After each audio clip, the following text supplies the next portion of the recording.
Olá, meu nome é Rafael Vasconcelos Porto, eu sou juiz da Terceira Vara de Execução Fiscal da Subseção Judiciária de Belo Horizonte, vinculado ao Tribunal Regional Federal da 6ª Região.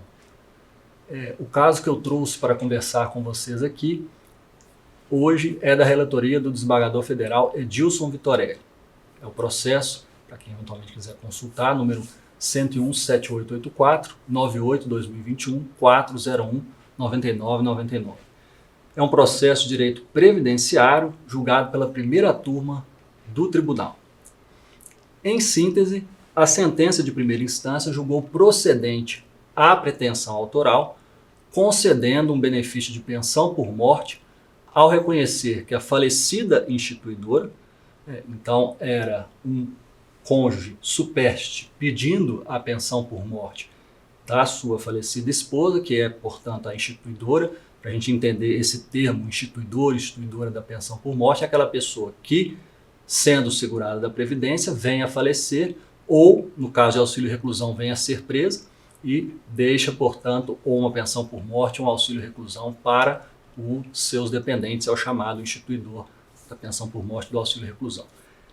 A sentença, portanto, entendeu que ela possuía qualidade segurada, que é o único requisito para a concessão desse benefício, ao lado também da qualidade dependente. Claro, precisa existir a qualidade dependente do postulante ao benefício, mas o requisito direto para a concessão do benefício é apenas que o instituidor tenha qualidade segurada por ocasião do óbito. Pois bem, concedido o benefício, procedência em primeira instância, o INSS então recorreu pedindo a reforma integral da sentença. Nesse caso, nós não temos controvérsia acerca da qualidade de dependente, porque o postulante à pensão era casado, de papel passado, com a instituidora, então quanto a isso a gente não tinha controvérsia. O ponto controverso que a gente tinha nesse caso era justamente se a falecida mantinha ou não qualidade segurada por ocasião do óbito. E qual que era, portanto, essa controvérsia? No caso, a alegação é de que ela era segurada especial. Segurada especial é o trabalhador rural por conta própria, o pequeno produtor rural, a gente pode resumir assim, o pescador artesanal, extrativista vegetal, mas nesse caso, pequeno produtor rural. É uma espécie de segurado cujo conceito é definido diretamente pela Constituição. É o único segurado que nós temos da Previdência, cujo conceito, a Constituição não dá esse nome, segurado especial, esse nome é a legislação infraconstitucional que fornece, mas o conceito está delineado no parágrafo 8º do artigo 195 da Constituição, o conceito que é o segurado especial. Em resumo, é um segurado que, ao contrário dos outros, ele não está, a princípio, vinculado a um regime de efetuar cotizações periódicas computadas mensalmente, sendo que ele recolhe contribuições apenas se e quando comercializar sua produção. Então, ele produz aquela produção, se ele comercializar, em cima do que ele obter de receita com a comercialização, ele recolhe sua contribuição eventual para a Previdência. Como ele não tem esse ritmo de contribuições mensais, a carência é substituída pela demonstração do exercício de atividade rural pelo mesmo prazo que seria o prazo para a carência do benefício em questão, do benefício postulado. Bom, no caso, para obtenção da pensão por morte, como nós não temos carência, o postulante precisaria demonstrar apenas que sua falecida esposa tinha qualidade segurada especial por ocasião do óbito, já que, como eu disse, não é exigida carência para a concessão inicial do benefício.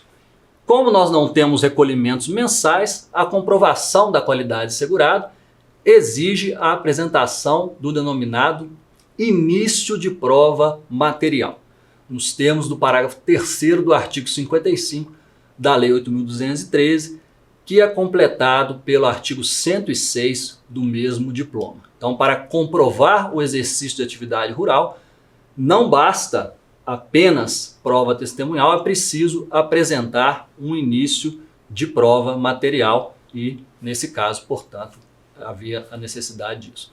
Bom, ao fazer o julgamento, o relator inicia salientando que a pensão por morte é regida pela legislação vigente ao tempo do óbito.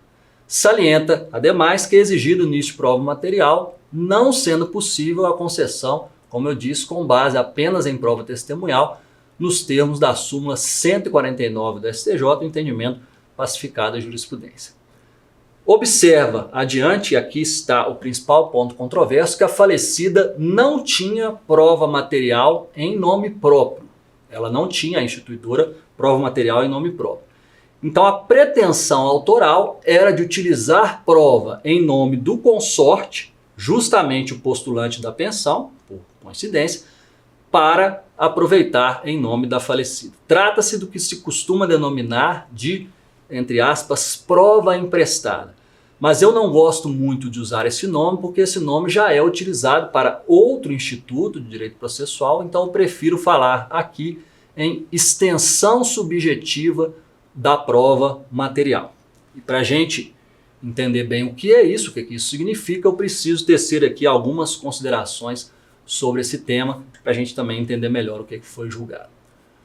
Bom, a extensão subjetiva da prova diz respeito à possibilidade de aproveitamento daquele documento, aquela prova material existente em nome de outro membro do grupo familiar. O mais comum que a gente verifica na prática é a utilização por um cônjuge da prova em nome do outro e do filho ou filha em nome de um dos pais.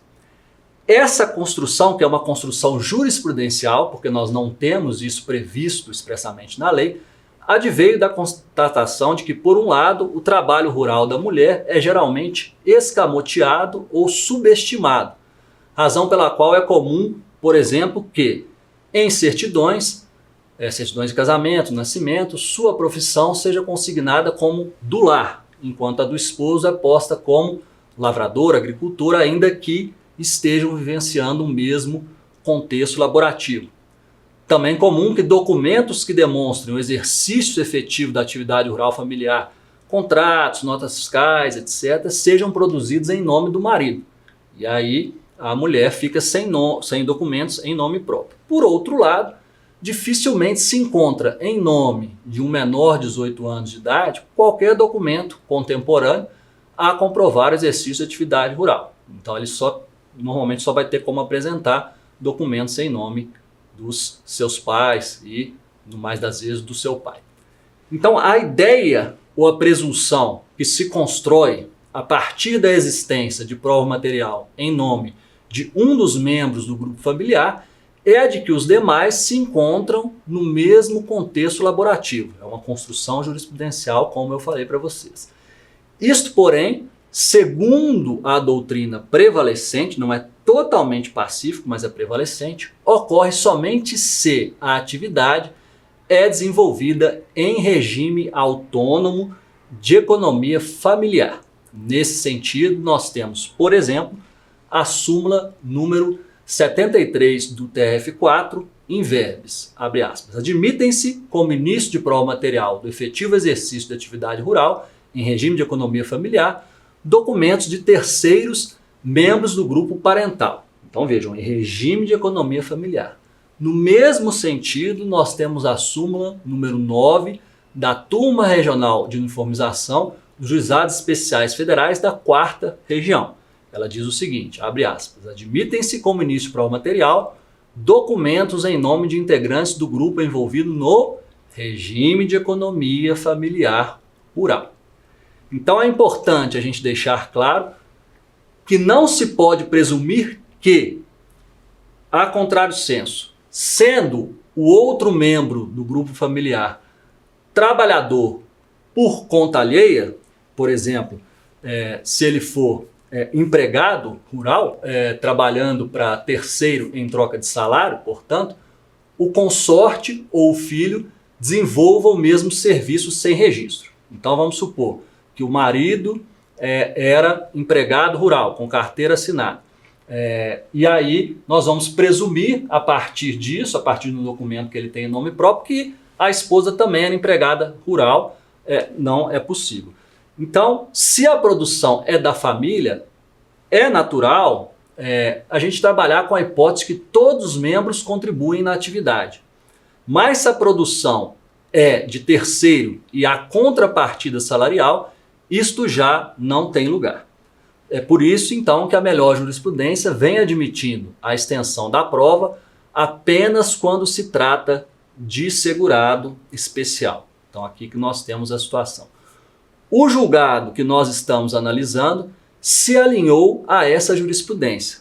No caso julgado, o consorte da falecida era empregado rural, com carteira de trabalho assinada. Ele não era segurado especial. A sentença de primeiro grau, todavia, admitiu a extensão da prova material em nome dele a favor da esposa.